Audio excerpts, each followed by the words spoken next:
ಅದಕ್ಕೆ ಸರ್ಕಾರದವರು ಈಗ ರೈತರಿಗೆ ಹಣ ಕೊಡೋದನ್ನು ತೀರ್ಮಾನ ಮಾಡಿದ್ದಾರೆ. ಈಗ ಇಲಾಖೆ ರೆವಿನ್ಯೂ ಮಿನಿಸ್ಟ್ರು, ಅಗ್ರಿಕಲ್ಚರ್ ಮಿನಿಸ್ಟ್ರು ತೀರ್ಮಾನ ಕೊಡಬೇಕು. ಅವರಿನ್ನೂ ಏನು ತೀರ್ಮಾನ ಕೊಟ್ಟಿಲ್ಲ. ಒಂದು ವೇಳೆ ಬೇಕು ಅಂತ ಪರಿಸ್ಥಿತಿ ಬಂದರೆ ನಾವು ಕೊಡೋದಕ್ಕೆ ತಯಾರಿದ್ದೀವಿ. ಸರ್, ಇವತ್ತು ಆರ್ ಅಶೋಕ್ ಅವರು ಕೋಲಾರದಲ್ಲಿ ಹೋರಾಟ ಮಾಡ್ತೀವಿ ಇದೇ ವಿಚಾರಕ್ಕೆ ಸಂಬಂಧಪಟ್ಟ ಹಾಗೆ, ಮತ್ತೆ ಬರ ಪರಿಹಾರಗಳನ್ನ ಸೂಕ್ತವಾಗಿ ನೀಡ್ತಾ ಇಲ್ಲ ಅನ್ನುವಂಥದ್ದು, ರೈತರಿಗೆ ಬರ ಪರಿಹಾರ ಕೊಡಿ ಇಲ್ಲಾಂದ್ರೆ ಖಾಲಿ ಮಾಡಿ ಅನ್ನುವಂಥ ಅಭಿಯಾನವನ್ನ ಮಾಡ್ತಾ ಇದ್ದಾರೆ ಸರ್. ಕೋಲಾರದಲ್ಲೇ ಕೇಂದ್ರ ಸರ್ಕಾರದವ್ರು ಕೊಡಬೇಕಾಗಿದ್ದು ಕೊಟ್ಟಿಲ್ಲ. ಅಶೋಕ್ ಅವರು ಒಳ್ಳೆ ಕೆಲಸ ಮಾಡಬೇಕೇನೆಂದರೆ ಕೇಂದ್ರ ಸರ್ಕಾರಕ್ಕೆ ಹೋಗಿ ನಮ್ಮ ಮಂತ್ರಿಗಳು ಹೋದರೆ ಅಪಾಯಿಂಟ್ಮೆಂಟ್ ಕೊಟ್ಟಿಲ್ಲ. Agriculture minister, revenue minister, panchayat Raj minister ಹೋಗಿದ್ದಾರೆ. ಸಾಕಷ್ಟು ಸಾರಿ ಪತ್ರ ಬರೆದಿದ್ದಾರೆ. ಕಾನೂನುಬದ್ಧವಾಗಿ ನಮ್ಮ ರಾಜ್ಯಕ್ಕೆ ಏನು ಬರಬೇಕು ಅದನ್ನು ಇನ್ನೂ ಕೊಟ್ಟಿಲ್ಲ. ಅವರು ಕೊಡದಿದ್ರೂ ಕೂಡ ರೈತರು ಕಷ್ಟದಲ್ಲಿದ್ದಾರೆ ಅಂಥೇಳಿ ನಮ್ಮ ಮುಖ್ಯಮಂತ್ರಿಗಳು ಒಂದಷ್ಟು ಹಣವನ್ನು ರೈತರಿಗೆ ಕೊಡಬೇಕು ಅಂತೇಳಿ ಜಿಲ್ಲಾಧಿಕಾರಿಗಳಿಗೆ ಹಣವನ್ನು ಕಳಿಸಿ ವಿತರಣೆ ಮಾಡ್ತಾ ಇದ್ದಾರೆ. ಯಾರು ರೈತರ ಬೆಳೆ ಹಾನಿಯಾಗಿತ್ತು ಅವರು. ಆದರೆ ಕೇಂದ್ರ ಸರ್ಕಾರದ್ದು ಇನ್ನೂ ಹಣ ಬಂದಿಲ್ಲ.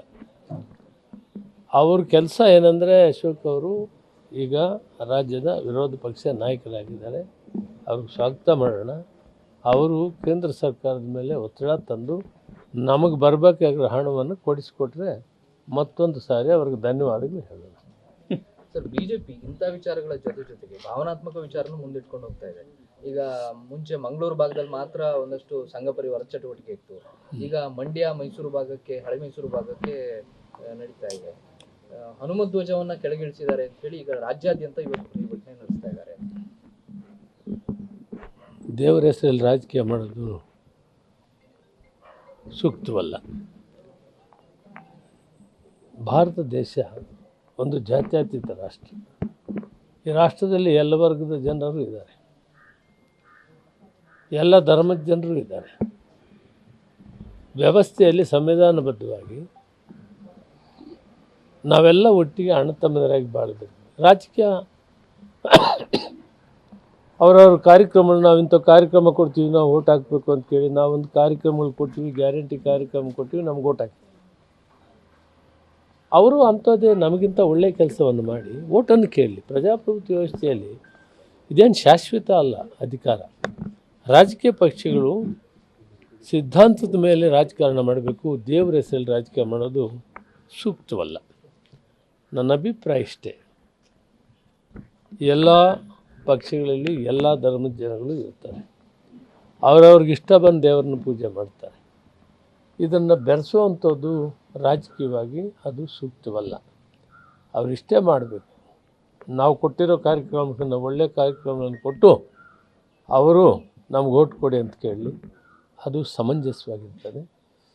ಆದ್ದರಿಂದ ನಾನು ಅವ್ರಿಗೆ ಬುದ್ಧಿ ಹೇಳುವಷ್ಟು ದೊಡ್ಡವನಲ್ಲ. ಅಲ್ಲ ಸರ್, ಲೋಕಸಭೆ ಆದರೆ ಅವರು ಇಡೀ ದೇಶಕ್ಕೆ ಗೊತ್ತಾಗ್ತಾ ಇದೆ, ರಾಮ ಮಂದಿರನ ಅಡ್ಡ ಇಟ್ಕೊಂಡು ಅದನ್ನು ಮುಂದೆ ಇಟ್ಕೊಂಡು ಈ ರಾಜಕೀಯ ಮಾಡೋಕ್ಕೆ ಹೋಗಿದ್ದಾರಲ್ಲ, ಅದು ಸೂಕ್ತವಲ್ಲ.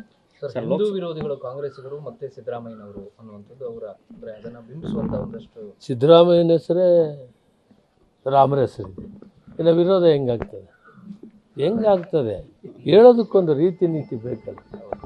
ಸಿದ್ದರಾಮಯ್ಯನೇ ರಾಮರ ಹೆಸರಿರುವಾಗ ಅವರು ವಿರೋಧ ಮಾಡ್ತಾರಂತ. ಯಾರು ಯಾವ ಧರ್ಮಕ್ಕೂ ವಿರೋಧ ಮಾಡೋದು ಸಂವಿಧಾನಬದ್ಧವಾಗಿ ಇಲ್ಲ. ಆ ರೀತಿ ವಿರೋಧ ಮಾಡೋದು ಕಾನೂನು ಬಾಹಿರ. ಪ್ರೀತಿ, ಫೇತ್, ಬಿಲೀಫ್, ದೇವರ ಮೇಲೆ ಪ್ರೀತಿ, ವಿಶ್ವಾಸ. ಕೆಲವರು ಹಿಂದೂ, ಕೆಲವರು ಮುಸಲ್ಮಾನು, ಕೆಲವರು ಕ್ರೈಸ್ತರು, ಕೆಲವರು ಬುದ್ಧರು, ಈ ರೀತಿ ಅವರವರ ವೈಯಕ್ತಿಕವಾದ ಆಚಾರ ವಿಚಾರಗಳಲ್ಲಿ ರಾಜಕೀಯ ಬೆರೆಸಬಾರದು.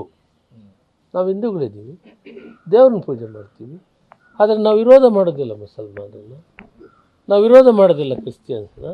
ಕಾರಣ ಇಷ್ಟೇ, ಗಾಂಧೀಜಿಯವರ ನಾಯಕತ್ವದಲ್ಲಿ ಇಡೀ ರಾಷ್ಟ್ರದ ಉದ್ದಗಲಕ್ಕೂ ಕೂಡ ಇರುವ ಎಲ್ಲ ವರ್ಗದವರು, ಹಿಂದೂರಾಗಲು, ಮುಸಲ್ಮಾನರಾಗ್ಬೋದು, ಕ್ರೈಸ್ತರಾಗ್ಬೋದು, ಇವರೆಲ್ಲ ಅವರ ಜೊತೆಗೂಡಿ ಈ ರಾಷ್ಟ್ರಕ್ಕೆ ಸ್ವಾತಂತ್ರ್ಯವನ್ನು ತಂದಿದ್ದಾರೆ.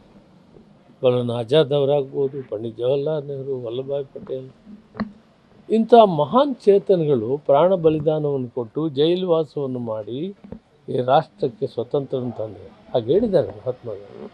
ರಾಷ್ಟ್ರದ ಕಟ್ಟಕಡೆ ವ್ಯಕ್ತಿ ಅವನು ಹಿಂದೂ ಮುಸಲ್ಮಾನ್ ಕ್ರೈಸ್ತ ಯಾವುದೇ ಆಗಲಿ ಸಾಮಾಜಿಕ ಶೈಕ್ಷಣಿಕ ಆರ್ಥಿಕ ಸಮಾನತೆಯನ್ನು ಸಂವಿಧಾನಬದ್ಧವಾಗಿ ಎಲ್ರಿಗೂ ಕೊಡಬೇಕು ಅಂತೇಳಿ ಬಾಬಾ ಸಾಹೇಬ್ ಅಂಬೇಡ್ಕರ್ ಬರೆದಿರೋ ಸಂವಿಧಾನದಲ್ಲಿದೆ. ಅದರ ಇತಿಮಿತಿಯಲ್ಲಿ ನಾವು ಕೆಲಸ ಮಾಡ್ತೀವಿ. ನಾವು ಸಿದ್ಧಾಂತಿಕವಾಗಿ ಜಾತ್ಯತೀತ ರಾಷ್ಟ್ರ ಇದು, ನಾವೆಲ್ಲರೂ ಒಟ್ಟಿಗೆ ತಗೊಂಡೋಗೋದೇ ಸಂವಿಧಾನ ಹೇಳ್ತದೆ. ಅದರ ಚೌಕಟ್ಟಿನಲ್ಲಿ ನಾವು ಕೆಲಸ ಮಾಡ್ತೀವಿ. ನಾವು ಸಂವಿಧಾನ ಬದಲಾಯಿಸ್ತೀವಿ ಅಂತ ಹೇಳೋರ ಜೊತೆಯಲ್ಲಿ ನಾವೇನು ಮಾತಾಡೋಕ್ಕಾಗುತ್ತೆ? ಕೋಲಾರ ಲೋಕಸಭಾ ಕ್ಷೇತ್ರಕ್ಕೆ ತಾವೇ ಸ್ಪರ್ಧೆ ಮಾಡಬೇಕು ಅನ್ನುವಂಥ ಒತ್ತಾಯಗಳು ಕೇಳಿಬರ್ತಾರೆ. ಬೇರೆ ಪ್ರಬಲವಾದ ಅಭ್ಯರ್ಥಿಗಳಿಲ್ಲ, ಮುನಿಯಪ್ಪ ಅವರು ಬಿಟ್ಟರೆ ಅನ್ನೋದು ಚರ್ಚೆಗಳಿದೆ. ತಮ್ಮ ಅಭಿಪ್ರಾಯ? ಇಲ್ಲ, ಕಾಂಗ್ರೆಸ್ನಲ್ಲಿ ಸಾಕಷ್ಟು ಅಭ್ಯರ್ಥಿಗಳಿದ್ದಾರೆ, ಅದೇನಿಲ್ಲ. ಆದರೆ ಹೈಕಮಾಂಡ್ ಏನು ತೀರ್ಮಾನ ನೋಡ್ತದೆ ಕಾದು ನೋಡೋಣ. ತಮಗೇನು ಸೂಚನೆ ಇದೆಯಾ ಸರ್? ಇಲ್ಲ ಮಾಡಬೇಕು? ಇಲ್ಲ, ನನಗೇನು ಸೂಚನೆ ಇಲ್ಲ. ಅವ್ರು ಏನು ತೀರ್ಮಾನ ಮಾಡಿದ್ರೆ ನಮ್ಮ ಜವಾಬ್ದಾರಿ ಇದೆ. ನಾವು ಉಸ್ತುವಾರಿಯನ್ನು ಕೊಟ್ಟಿದ್ದಾರೆ ಚಿಕ್ಕಬಳ್ಳಾಪುರ ಜಿಲ್ಲೆ. ನಾನು ಅಲ್ಲಿ ಸುಮಾರು 7 ಸಾರಿ ಗೆದ್ದಿದ್ದೀನಿ.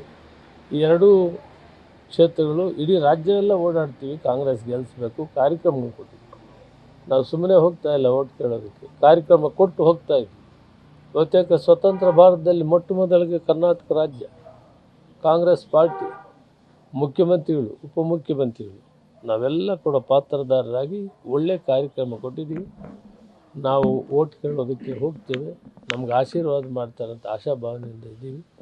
28ಕ್ಕೆ 28 ಗೆಲ್ಲಬೇಕು ಅನ್ನೋ ಪ್ರಯತ್ನ ನಾವು ಮಾಡ್ತೇವೆ. ಸರ್, ಈಗ ಇಂಡಿಯಾ ಒಕ್ಕೂಟದಿಂದ ಎಲ್ಲ ಮೈತ್ರಿ ಪಕ್ಷದ ನಾಯಕರೆಲ್ಲ ಒಬ್ಬೊಬ್ಬರಾಗಿ ದೂರ ಹೋಗ್ತಾ ಇದ್ದಾರೆ. ರಾಷ್ಟ್ರ ರಾಜಕಾರಣದಲ್ಲಿ ಇದ್ದವರು ನಿತೀಶ್ ಕುಮಾರ್ ಅವರ ನಡವಳಿಕೆ ಮತ್ತು ವರ್ತನೆ ಬಗ್ಗೆ ಏನು ಹೇಳ್ತೀರಿ? ನೀವೇ ಬರೆದಿದ್ದೀರಲ್ಲ, ಅವ್ರೇನು ಅಂತ ನೀವೇ ಬರೆದಿದ್ದೀರಿ, ನಾನೇ ಗುಣಗಾನ ಮಾಡಲಿ? ಅಲ್ಲ, ಹತ್ತಿರದ ಒಳ್ಳೇದಾಗಿಲ್ಲ ನಿಮಗೆ. ಸರ್, ಕೋಲಾರದಲ್ಲಿ ಆಕಾಂಕ್ಷಿಗಳು ಭಾಳ ಜನ ಇದ್ದಾರೆ, ಆದರೆ ನೀವು ಬಂದರೆ ಮಾತ್ರ ಗೆಲ್ಲೋ ಪರಿಸ್ಥಿತಿ ಇದೆ ಅನ್ನೋಂಥ ಚರ್ಚೆ ಅಲ್ಲಿ ಇದೆ ಅಲ್ಲ ಸರ್? ವೀಕ್ಷಕರು ಕೂಡ ನಿಮ್ಮ ಹೆಸರು ಶಿಫಾರಸು ಮಾಡಿದ್ದಾರೆ. ಕಾಂಗ್ರೆಸ್ ಪಾರ್ಟಿ ಯಾರಿಗೆ ಕೊಟ್ಟರು ಕೂಡ ಗೆಲ್ಸ್ಕೊಡೋಣ ನಡ್ರಿ, ದೇವ್ರು ಒಳ್ಳೇದು ಮಾಡಿ. ನ್ಯೂಸ್ ಫಸ್ಟ್ ನಿರ್ಭೀತಿಯಿಂದ ನಿಮ್ಮ ಪರವಾಗಿ.